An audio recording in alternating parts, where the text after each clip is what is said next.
Music by Kundan Singh.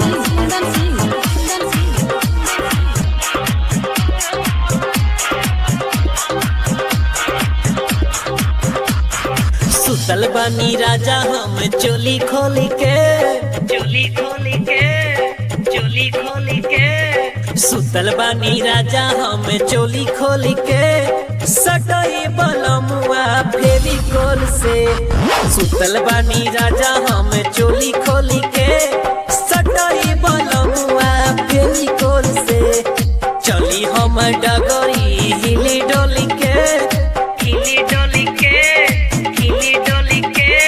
सटई बलमुआ फेविकोल से।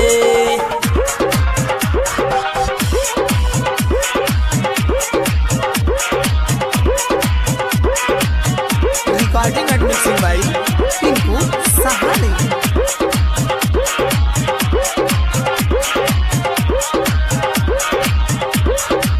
सेजिया पे सुतल बानी ओढ़ी के चदरिया आग लागल बाटे हमरा चोली के भीतरिया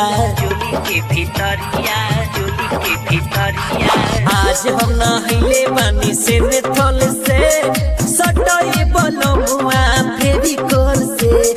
सुतल बानी राजा हम चोली खोल के सटई बलमुआ फेविकोल से। चली हम डगरी हिली डोली के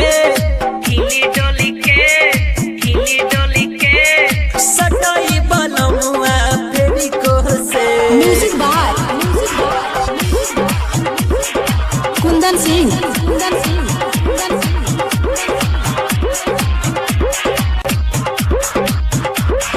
जब हम सुती राजा होके करवटिया तर तर पसीना से भीज जाला छतिया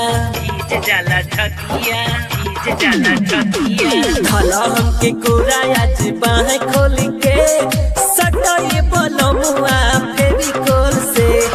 सुतल बानी राजा हम चोली खोल के सटई बलमुआ फेविकोल से। चली हम डगरी हिली डोली के सटई बलमुआ फेविकोल से।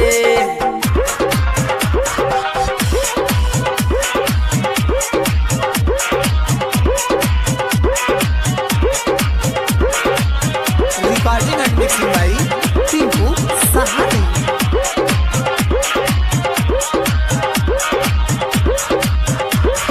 तोहरा से निक रहे परम दियरावा मजा मारल चाहे हमसे अमर देवरावा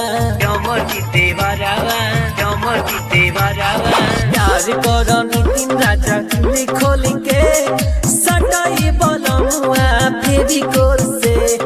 चली हम डगरी हिली डोली के सटई बलमुआ फेविकोल से। सुतल बानी राजा हम चोली